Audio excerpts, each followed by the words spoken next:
आज हम बताएंगे संख्या के बारे में। पहले आता है प्राकृतिक संख्या। कौन सी प्राकृतिक संख्या? गिनती की संख्या को प्राकृतिक संख्या कहते हैं। जैसे 1 2 3 4 गिनती की संख्या को प्राकृतिक संख्या कहते हैं। अगला है सम संख्या।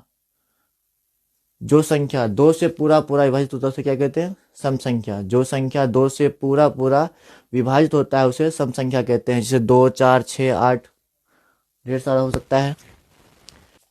उसके बाद आता है विषम संख्या। जो संख्या 2 से पूरा पूरा विभाजित नहीं होता तो उसे विषम संख्या कहते हैं।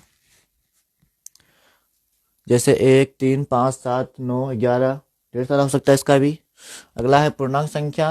वैसी संख्या जिसमें ऋणात्मक संख्या, धनात्मक संख्या और शून्य शामिल होता है। वैसी संख्या जिसमें धनात्मक संख्या, ऋणात्मक संख्या और शून्य शामिल होता है उसे क्या बोलते हैं? पूर्णांक संख्या। क्या बोलते हैं?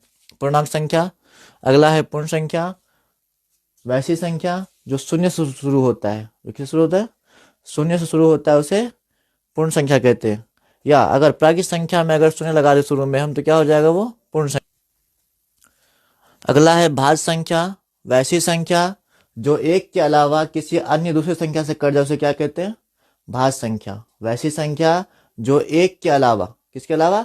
एक के अलावा किसी दूसरे अन्य संख्या से कट जाए उसे भाज्य संख्या कहते हैं। जैसे 4 6 8 9। अगला है अभाज्य संख्या।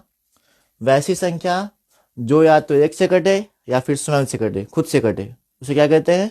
अभाज्य संख्या। वैसी संख्या जो एक से कटे या फिर खुद से कटे उसे क्या कहते हैं? अभाज्य संख्या। अब यहाँ है सह अभाज्य संख्या। वैसी दो संख्या जिसका मौसो महत्तम क्या आता है? 1 आता है। इसका महत्तम क्या आता है? 1 आता है। उसे क्या कहते हैं? सह अभाज्य संख्या। क्या कहते हैं? सह अभाज्य संख्या। अगला है परिमेय संख्या। वैसी संख्या जिसे पी वाई क्यू के रूप में लिखा जाता है उसे क्या कहते हैं? परिमेय संख्या। अगर रूट में है तो उसका क्या निकलना चाहिए? वर्गमूल। क्या निकलना चाहिए? वर्गमूल निकल के बाहर आना चाहिए। उसे क्या कहेंगे तब? परिमेय संख्या। जैसे रूट 4 है, रूट 9, रूट 11, रूट 16, 1/2, 4/5, ये सब क्या है? परिमेय संख्या है। अगला है अपरिमेय संख्या।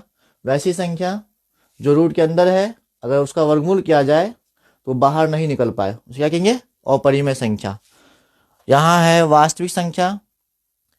अब यहाँ वास्तविक संख्या में ये दोनों आएगा, परिमेय संख्या और अपरिमेय संख्या। यूं कह ले कि परिमेय और अपरिमेय के परिवार को वास्तविक संख्या कहते हैं। क्या कहते हैं? वास्तविक संख्या। अगला है अवास्तविक संख्या। वैसी संख्या जो रूट के अंदर है लेकिन किसमें है? माइनस में। किसमें है? माइनस में है तो क्या होगा? वो अवास्तविक संख्या रहेगा। क्या रहेगा? अवास्तविक संख्या। जो माइनस में है, रूट के अंदर है, चाहे उसका वर्गमूल निकले या ना निकले, माइनस में जैसे चला गया रूट के अंदर तो क्या हो गया? वो अवास्तविक संख्या हो गया।